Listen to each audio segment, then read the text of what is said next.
You're listening to the Mind Over Murder podcast. My name is Bill Thomas. I'm a writer, consulting producer, and now podcaster. I am now trying to use my experience as the brother of a murder victim to help other victims of violent crime. I'm working on a book on the unsolved Colonial Parkway Murders, and I'm the co-administrator of the Colonial Parkway Murders Facebook group together with Kristin Dilley. My name is Kristin Dilley. I'm a writer, a researcher, a teacher, and a victims advocate, as well as the social media manager and co-administrator for the Colonial Parkway Murders Facebook page with my partner in crime, Bill Thomas.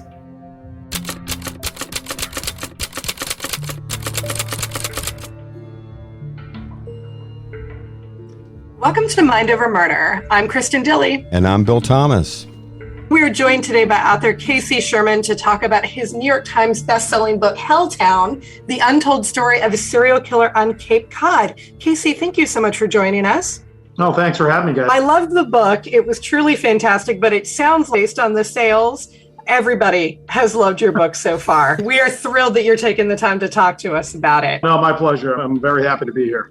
Do you pay attention to stuff like, where are we on the New York Times bestseller charts and stuff like that? Sure, I think you have to. I'm competitive by nature, and I wrote this book with an idea that I wanted to elevate the genre of true crime. So I didn't know how that was going to be received by traditional true crime readers. I'm glad that they took this journey and really followed my lead on it, and so far the response has been overwhelming.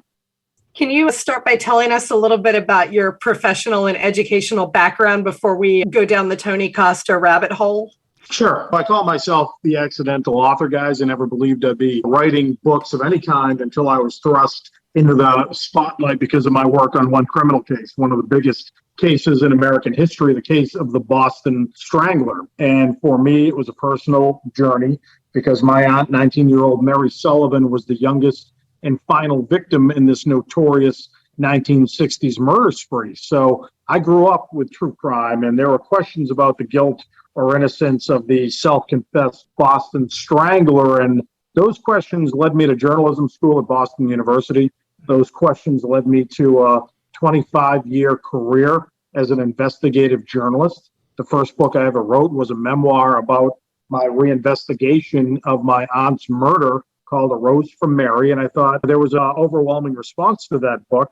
It was a surprise bestseller, and I thought, okay, I can do this. There are other stories that need to be told, and Helltown is now my 15th book. Quite frankly, guys, I wasn't planning on ever going down the path of a serial killer story again until this story really grabbed me by the shirt and wouldn't let me go. You've covered all sorts of other stuff. There's sports and there's some crime. You've written Hunting Whitey about Whitey Bulger, one of my favorite mobsters. What was it about Helltown and this Tony Costa mystery, as Kristin mentioned, that sort of put that on your to-do list where you thought, I really have to write about that? Bill, the inspiration came during the height of the pandemic. I just wanted to get the hell out of the house like we all did. And I just picked up my brother one day on the Cape, and we drove the length of the Cape, just having a great day amongst ourselves. We end up in Provincetown, and we've been there so many times before growing up on the Cape. It was the height of tourist season. All of the businesses were shuttered. And so we began to talk about the ghosts, real and imagined, in Provincetown, and ultimately we landed on the Tony Costa murder case because we were driving past a lot of the different landmarks and milestones in that murder case, and we both knew the Costa murder case but didn't know it in detail. How we learned about Tony Costa, we were children of the 1970s growing up on Cape Cod, and he was really looked at, or at least talked about, as the boogeyman. So if we were going out on Halloween, it would be watch out for Tony Costa, or Tony Chop, as people called him, because he'll take you away. He was really folklore and myth until I went back to my writing office here and I did a deep dive on the cases. And I could not believe how barbaric this murder case was. I've covered up to 50 homicides in my career as an investigative journalist, including Jack the Ripper. I've never seen anything this bad and this brutal and this vicious before. And I was shocked that the story was lost to history. I explained why it was lost in the book Helltown, but that ultimately became my challenge to take a look at this case with a fresh set of eyes and implore some unique techniques by bringing in two and iconic writers and following their journey into darkness with this case as well. The English teacher in me was absolutely thrilled to see both of my loves combined in one book. It's true crime and it's American literature. I was hooked from the minute that I started reading it. Before we do a deep dive, can you just walk our listeners who may be unaware of Tony Costa through what he did? Just give us Tony Costa in a nutshell. Sure. Tony Costa is the real-life epitome of Norman Bates in Psycho. Mm-hmm. He was a serial killer who had mother love-hate issues. He was an amateur taxidermist, but he was also incredibly charming.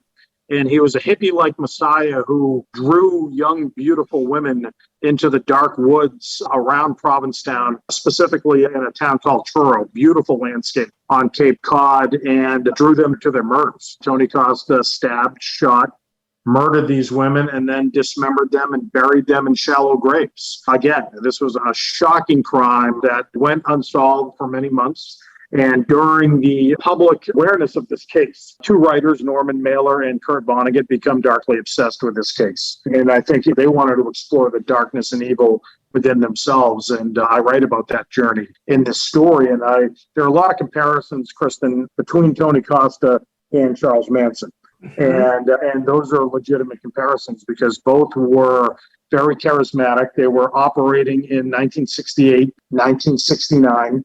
1969, and that whole era, guys, was a landscape on which I wanted to paint for this book because I look at it much like what we're dealing with here in 2022. In 1969, the Summer of Love is a distant memory, right? America and the world is still reeling from the assassinations of Robert F. Kennedy, of Martin Luther King. Then you've got a very bloody Democratic National Convention and the protests in Chicago. You've got the Nixon inauguration. You've got Chappaquiddick. You've got Woodstock, the moon landing, and ultimately the coda to the story, the Manson murders in L.A. And my characters in Helltown touch upon all of these major historical events, and I wanted to really bring that into focus. The comparisons between Tony Costa and Charles Manson are just chilling, and even down to the fact that they did share a follower, Linda Kasabian. So because you've done plenty of research on Costa at this point, why do you think that Charles Manson became so well known and Tony Costa never quite reached that same level of notoriety? I think it's pretty simple. Manson and his followers murdered famous people. They murdered Sharon Tate. And it was a story that unfolded in real time in Hollywood. But as I said, I have a lot of authenticity and authority in the true crime space, having covered all the homicides that I've covered. The Tony Costa case is right up there with the most brutal serial murder cases in American history. And I never wanted to glorify his work, his murderous work. Person is reading. The book is dedicated to the women, to the victims in this case. And I wanted to really make them flesh and bone again and really talk about them as young women with all the hopes and dreams that young women had at that time. And these women should all be grandmothers right now. They should be enjoying their grandchildren. But for the most part, they were frozen in time at 19 years old or at 22 years old. And one of the things I wanted to talk about in this book and the conversation I wanted to have was that I wanted to explore against women back in 1969. And I think a lot of that still exists today, especially with the Me Too movement. Women were disposable in 1969. When women go missing in Provincetown, nobody cares. Some of their family members don't care. Their friends don't care. They just disappear and nobody is racking focus to what happened to these women. And I just thought that was a very tragic part of this whole story. You talk about it in the book. There's this idea of the transient nature of people coming and going, especially in a place like Provincetown in 1969. And there's visitors and there's people that are there and gone every single week. The way that these kind of hippie girls, young women, are referred to is really pretty disparaging. They don't seem valued. And a lot of people don't seem terribly concerned that there actually could be something going on involving a series of serial murders. It seems like that's right. And nobody cares. Bill, I'm sorry. But I also think that they were looked at as opportunities. You know, they were exploited. by not only obviously the killer, but by the people around them, the district attorney in the case. It became a story where let's use these young women to elevate our careers. So as I said, I wanted to focus on them. And again, it goes back to my 19-year-old aunt, Mary Sullivan. I always focus on the victims first in their journeys and what they went through and what their families must be going through even to this. By the way, we didn't mean to move too quickly past what happened with your Aunt Mary Sullivan. Can you tell us a little bit more about that? That's sure covered in your first book, A Rose for Mary. Yeah, Rose for Mary was my first book, published in the early 2000s, and this was the culmination of a reinvestigation I had done on her murder and on all the Boston Strangler murders. Mary Sullivan was a 19-year-old, 1962 graduate of Barnstable High School on Cape Cod. She had just moved to Boston 4 days before. She was murdered on January 4th, 1964, in an apartment right in the heart of Beacon Hill, that's postcard Boston, one of the safest areas in the city.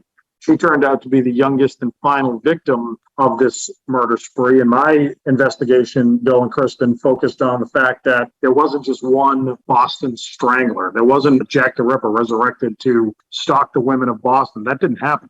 There were several killers murdering these women for their own purposes. And they had a blueprint for how to do it because the grisly details were printed in the newspapers at the time. But the police knew that it wasn't just the work of one man. And I have gone through all of the police reports and the records, much like I did in Helltown. And you find the threads and interview the original task force, Boston Strangler Task Force investigators, who had at least 6 suspects in these 11 homicides. I was listening the other day to a podcast that I'd listened to and enjoyed before, Stranglers. Yeah. And I was listening to the first episode and was like, it's Casey. Oh my gosh. I've never listened to it.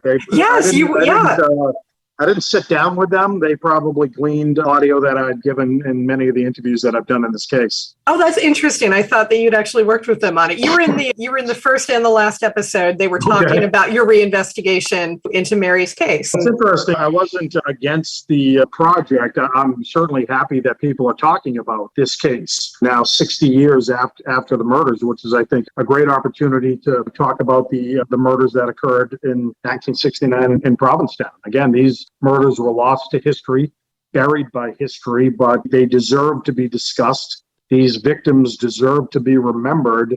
And that was part of the mission that I had writing this book. I know that as a professional journalist, it's probably pretty hard to faze you, but you mentioned earlier the crimes are absolutely gruesome.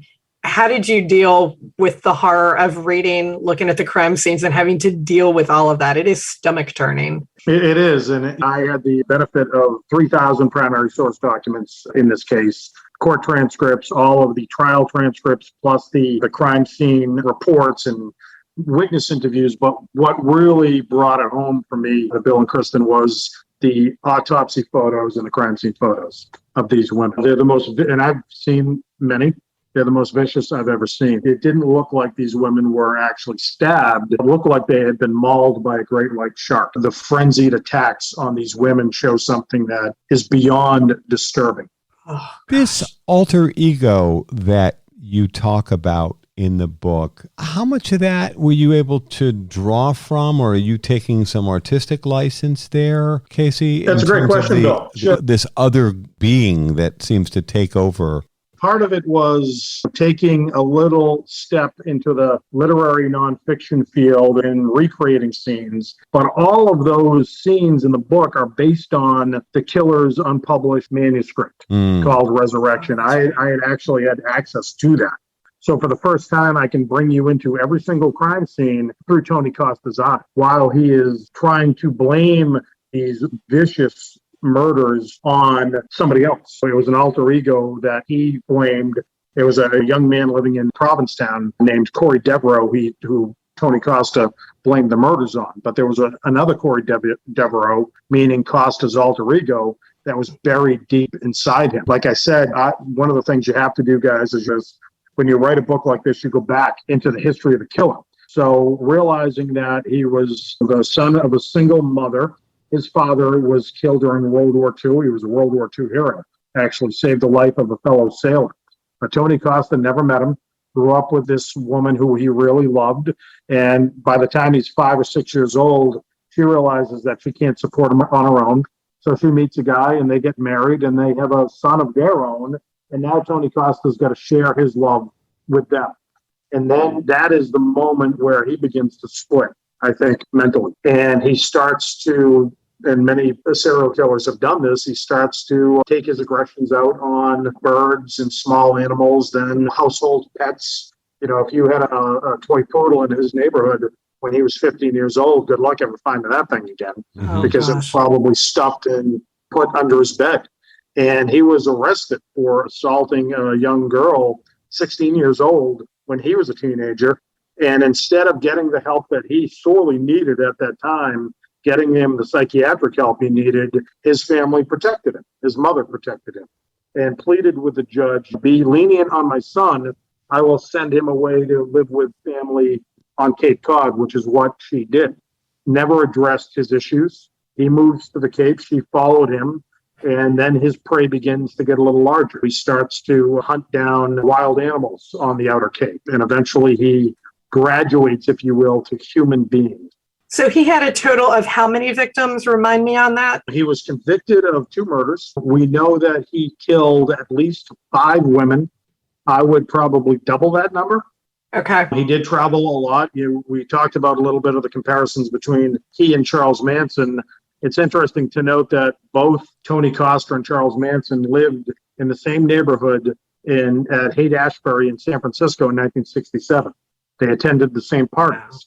They were in the same rooms together. And I have eyewitnesses that have put them in the same rooms. They've had conversations. I don't know what they said to each other. I don't know if there was any cross-pollination going on, but you've got 2 killers evolving into monsters, breathing the same air, which I thought was pretty frightening. Dual coasts. Wow. Yeah, it's amazing. What a strange coincidence. The other victims, potential victims, Casey, that you're thinking of, even if you can't confirm, are there other unsolved cases in that area or the areas where he traveled that would make sense? Yeah, there are unsolved cases in San Francisco. There are unsolved cases in New York City, obviously.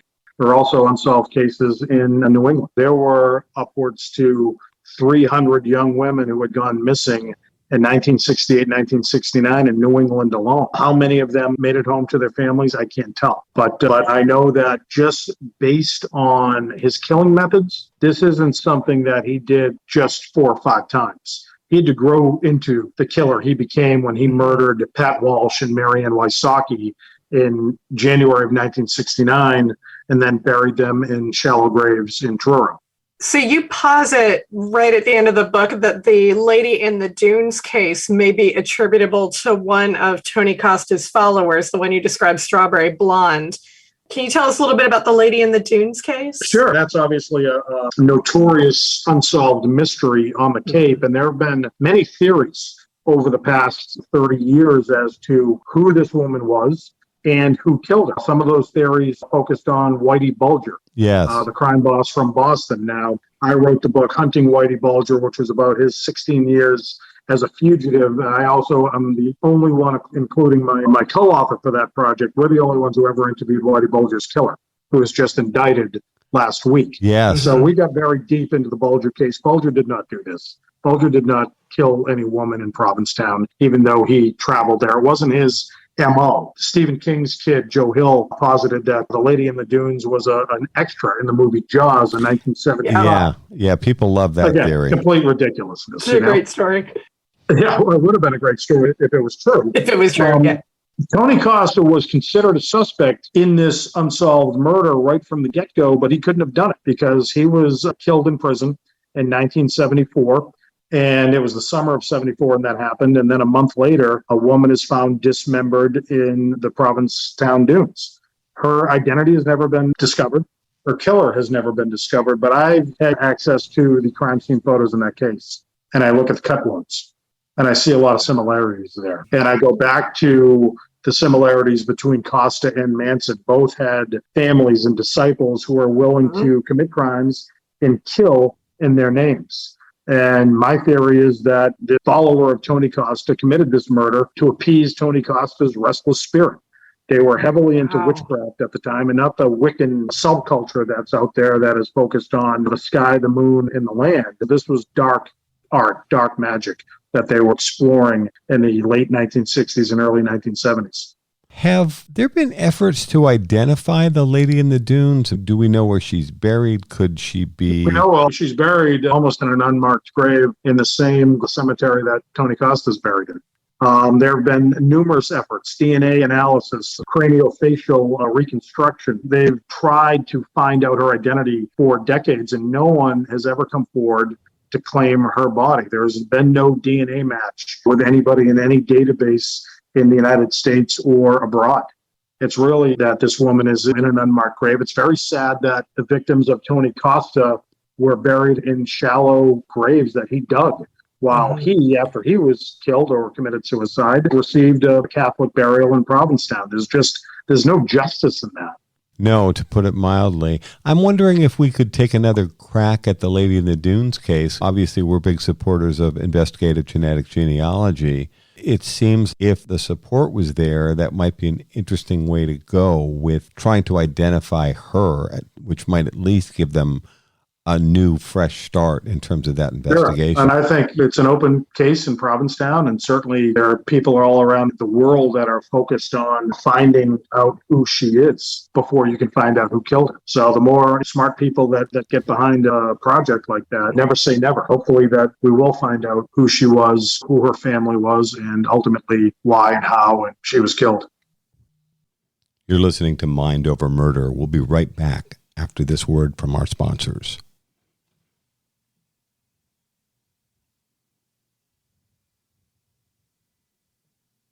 We're back here at Mind Over Murder.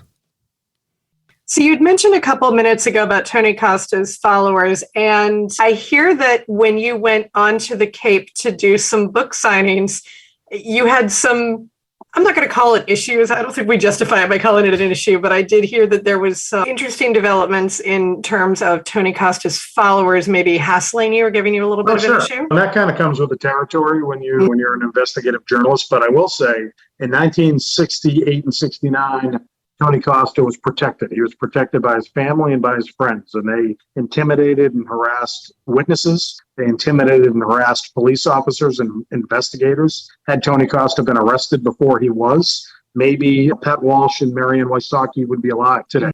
So now, 53 years later, I had a book event scheduled in Provincetown at the only bookstore in Provincetown, and it was abruptly canceled.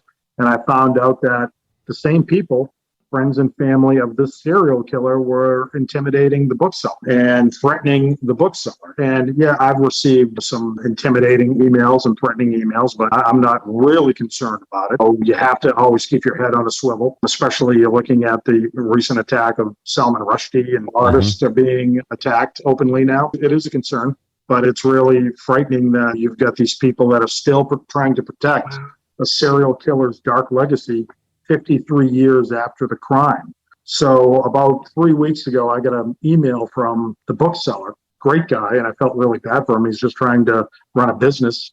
And he said everybody was trying to come in and looking for the book Helltown, and they couldn't find it because it wasn't for sale. So he bought 2 boxes and asked me to drive up to Provincetown and sign them, which I did. And I thanked him for his courage and his support.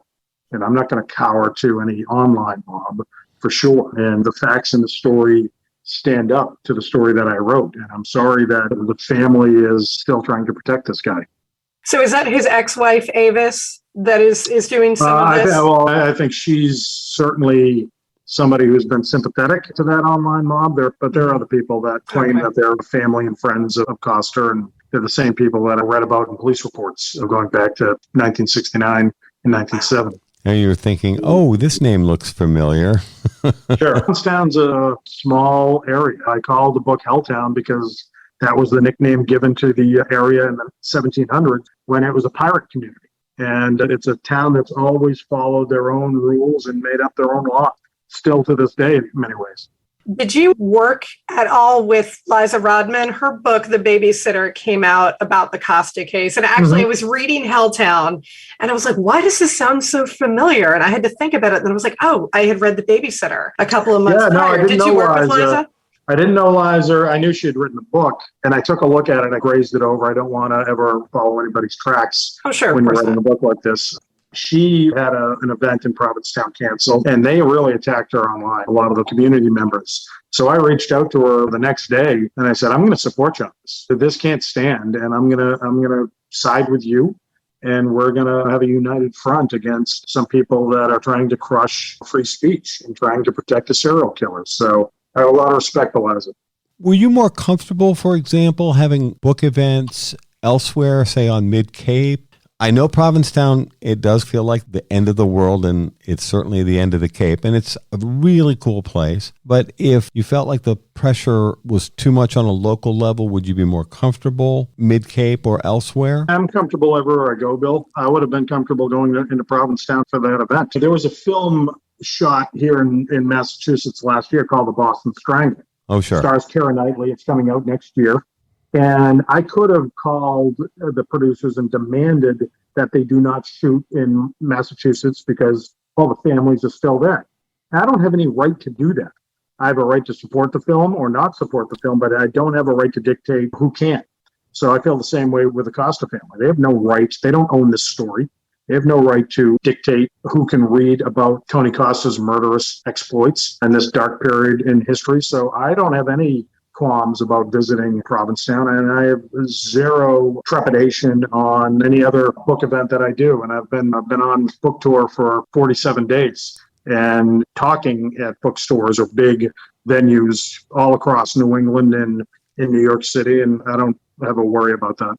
Has anyone ever shown up from the Costa family to challenge anything? That you seem to have done your research, you did your homework. I certainly didn't get the sense, except for the areas where we talked about, where there's literary license, where you're Sure. helping to create for the reader a And provide that conversation. connective tissue. And that tradition goes back to In Cold Blood with Truman Capote. It actually goes all the way back to Death in the Afternoon, written by Ernest Hemingway. I was looking forward to kind of expanding and painting a little broader when I wrote. That's why I created some of those, or recreated some of those scenes. But it's interesting that people have appeared at these events and they knew Costa. Many of them knew Costa very intimately. And I've learned a lot from these exchanges after these events. They don't come at me in a threatening way. They want to talk and have a quiet moment and share perspective and insight about him, which is certainly very helpful to me. They're entitled to, if they wanted to have a more positive outlook on Tony Costa. In other words, you paint him, I think, accurately as the monster that he was. But if somebody else feels differently for whatever reason, I think they're certainly entitled to that opinion with threatening the owner of the bookstore in Provincetown. It's like somebody threatening them for having a positive opinion on one of the most vicious serial killers in American history. I follow certain social media threads on Facebook, and I see that Tony Costa had a birthday recently, and there are people in the community that were talking about Tony Costa like he had lost his life saving 3 people in a fire in glowing terms, and not the vicious serial killing absolute monster that he was. I want to take a minute and pivot back to Kurt Vonnegut and Norman Mailer, because that was a whole different side of the story. And I was, like I said, I'm an English teacher and I'm a nerd. I was thrilled to read this. How did you learn that Kurt Vonnegut and Norman Mailer both had this obsession at the same time in about the same area? I think you and I are both literature nerds, Kristin. I am a huge fan of literary biographies, and I've read a lot about Norman, and I've read a lot about Kurt. And this common theme that I found in both their stories was their obsession with this murder case that was happening in their backyard in 1969. And then you look at these two iconic writers as people. And in 1969, when we meet Kurt Vonnegut in Helltown, he's not the Kurt Vonnegut that we remember today. Struggling author. He's been out of print for years. He's got an automobile dealership on Cape Cod that is failing. He's trying to support his family, and he's got this story in his head that ultimately will become Slaughterhouse-Five, which becomes an anti-war anthem for an entire generation. And he's been running away from horror, meaning the horror of World War II, since the 1940s, since he was a POW and survived the Dresden firebombing, the most deadly firebombing in Europe during World War II. 25 to 30,000 people were killed and burned alive. And it was his job to bury the dead. how do you come back to the United States, Kristin, and get a job and raise a family? So there's a lot of empathy and sympathy that I have for Kurt. Yeah. Norman is on the other side of the spectrum. He's been a best-selling author since Naked and the Dead in the 1940s, and he looks at himself as the heir apparent to Ernest Hemingway, both in his writing and in his larger-than-life kind of lifestyle. But he's got a lot of darkness in it. And there's a passage in my book that I remind the readers of, that Norman Mailer shouldn't have been free in 1969. He should have been in jail for attempted murder, because he did try to kill his second wife, Adele, during a cocktail party in 1960, stabbed her with a penknife. And he would have gone to jail for it, but she didn't testify against him. And he was really interested in exploring that darkness. Do you cross that line? And certainly Costa was somebody that I think he looked at and studied almost as an anthropologist in many ways. I was going to say, though, who among us hasn't wanted to stab their significant other with a pen? Really? I can't talk for my wife, but I'm sure I've driven her crazy many times. But Norman was a dark guy, brilliant, as was Kurt. And both of them approached this story in different fashions. Were their families willing to help you out on the project? I did have some correspondence with Edie, and I did speak privately to Michael Mailer, who's Norman's son. I didn't want to rely heavily because they were young at the time, and I just wanted to focus on the characters that I had learned about, that I wanted to write about. I really took it upon myself to build or sculpt Kurt and Norman out of my own clay. I have said something regarding the Colonial Parkway murders, my sister's case in Williamsburg, Virginia, that I believe that the town fathers for Williamsburg, which is a very tourism-dependent community, did everything they could to paper over the Colonial Parkway murders. I believe that the National Park Service did everything they could to cover up those murders, and I believe that the economic interests of Colonial Williamsburg, etc., were also one of the reasons why a lot of people, even several years later, had never heard of the Colonial Parkway murders. Given the fact that Cape Cod and Provincetown have very similar economic drivers, where it's a tourism-related area, do you feel like the fact that the Costa's story never really achieved the same level of visibility as, say, Manson, do you think that the economic drivers of Cape Cod had anything to do with that? Yeah, I think before I answer that question, Bill, I just want to say I'm sorry for your loss. What was your sister's name?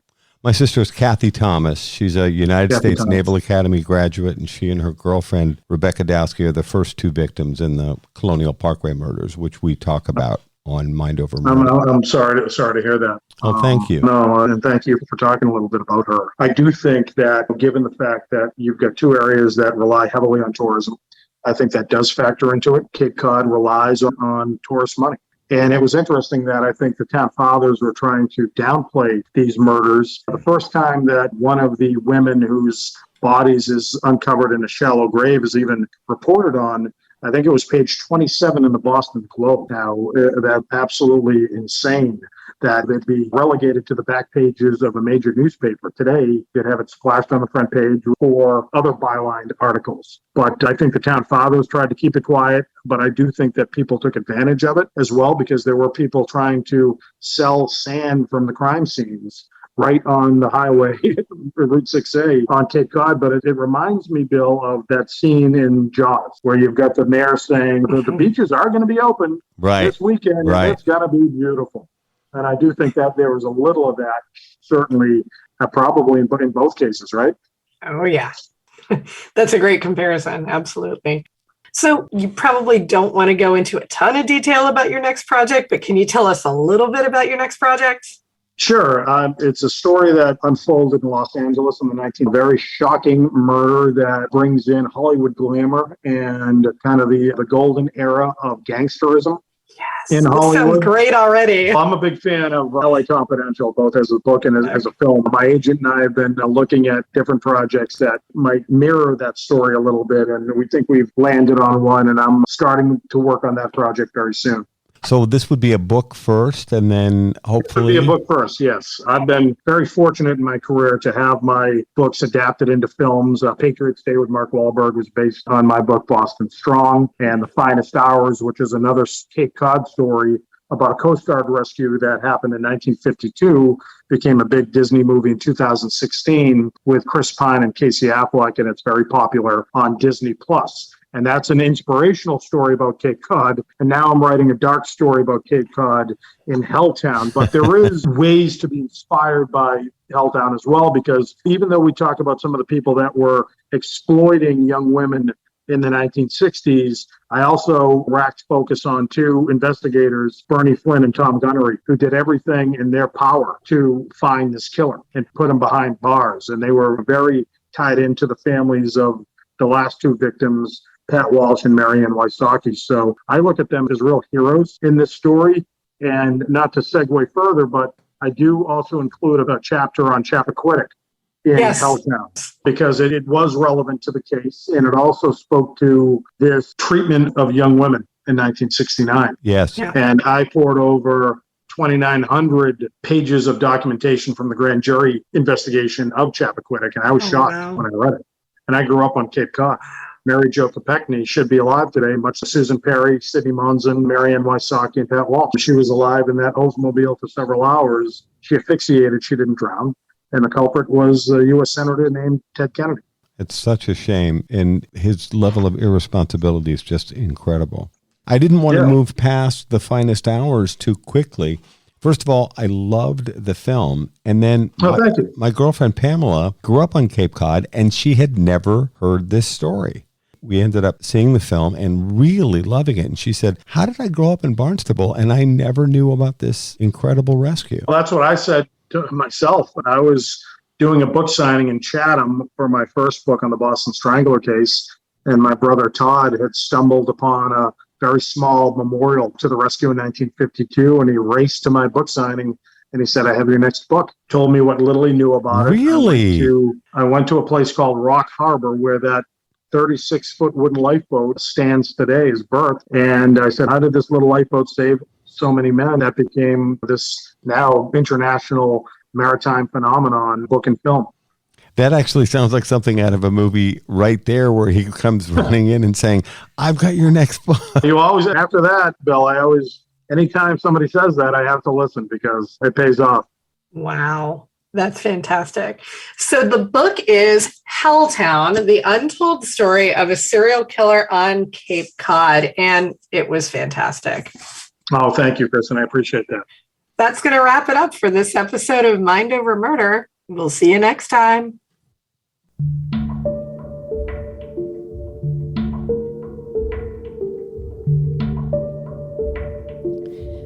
Mind Over Murder is a production of Absolute Zero and Another Dog Productions. Our executive producers are Bill Thomas and Kristin Dilley. Our logo art is by Pamela Arnois. Our theme music is by Kevin MacLeod. Mind Over Murder is distributed in partnership with Crawl Space Media. You can follow us on Facebook, Twitter, or Instagram. You can also follow our page on the Colonial Parkway Murders on Facebook. And finally, you can follow Bill Thomas on Twitter at BillThomas56. Thank you for listening to Mind Over Murder.